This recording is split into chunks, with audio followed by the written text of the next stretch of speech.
Pardon me, if that was just your way of trying the doors for me. Tomb Raider 2 is about a woman with large breasts who likes to go into tombs with guns. Collecting weird artifacts and slaying endangered species. A female version of Indiana Jones. It's the game in a nutshell. And there's a lot of boobs and a lot of sexual innuendos in the game.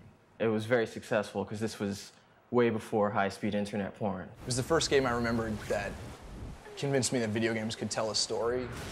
And so I quickly turned it off and put Contra back on. Platform jumping, moving around in a 3D environment, it's a very appealing thing. And I think the exotic locations, the exotic character, this was a really great combination. She got to play dress up and, go out there in fur-lined coats and short shorts out in Tibet. She's also one of my role models.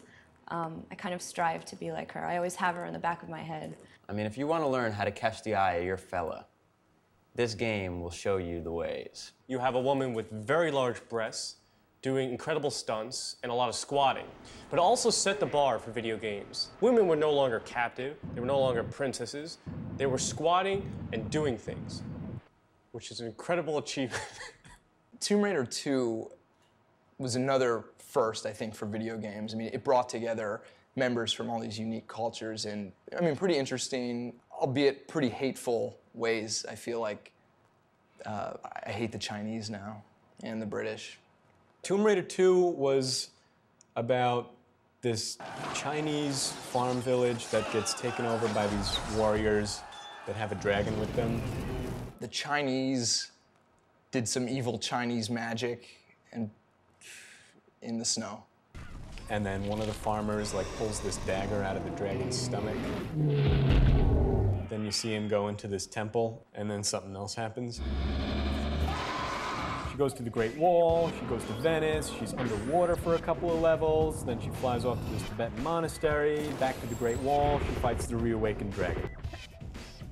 What makes Tomb Raider 2 stand above all the other video games is that instead of winning the game and seeing a woman, you get to see a beautiful woman throughout the game. You get to see Lara Croft's mansion. Not only is this girl really sexy and could kick your ass, but she's also really wealthy and she has this really big bed. I have a really big bed. Yeah, the good thing about Tomb Raider 2 is it gave you a lot of third-person kind of ceiling camera angles. It kind of struck a chord for the voyeur in all of us. Whether you're kind of hiding out on the balcony looking down or over there in the bushes, you always get that third-person perspective that's important. But she's not just sexy, she's also a badass, So indulge me about the dagger.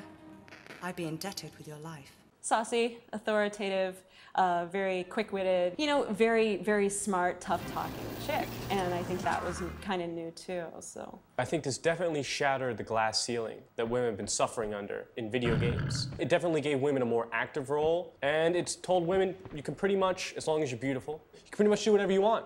You want to go slay dragons? Great. You want to go move boxes? You go right ahead. I think Tomb Raider pioneered moving crates, actually. When in doubt, move boxes.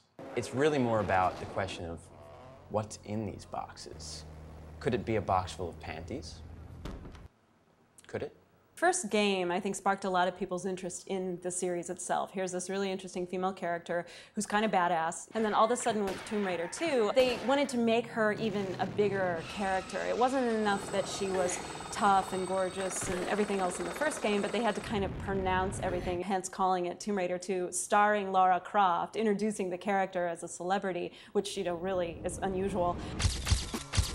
Lara Croft as a media sensation is the craziest thing to hit the streets since Angelina Jolie, which is actually the craziest thing that's ever hit the streets. She was on magazine covers, there was comic books, there was fan art. People were so into this game, they started making their own Tomb Raider movies.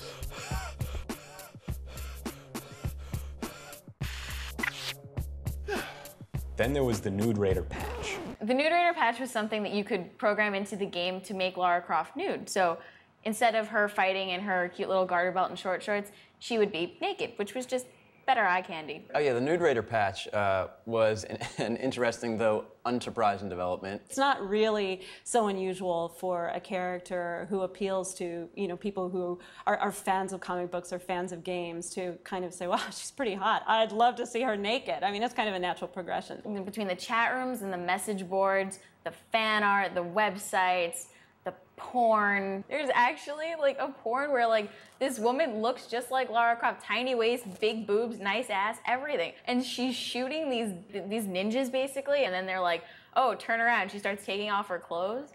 It's really random. Look what happened in Lara Croft's wake. This character comes out, and suddenly every game had to have a really tough-talking, badass female character. I think a lot of people followed the models, the Lara Croft models, and every time a new model would pop up, there were polls. Which one do you like better? Who should be Lara Croft in the movie? Tomb Raider 2 spawned arguably the greatest movie franchise to date, next to Chud and Critters.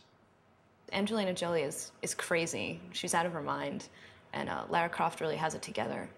So I think that mostly teenage boys played this game. Sweaty, fat, young kids who were fantasizing about a really hot chick on their screen that they could control. Yeah. They accidentally, found this formula for this amazing female character that people responded to. As long as they keep putting out new video games, there's plenty of opportunities and plenty of exotic settings for Lara Croft to go to. She can say, like, the setting could be New York City during Puerto Rican Day parade, and the mission could be to maintain your dignity, or keep your composure. She could go to Jerusalem and try to get on a bus. There's dozens and dozens of opportunities for Lara Croft. Don't you think you've seen enough?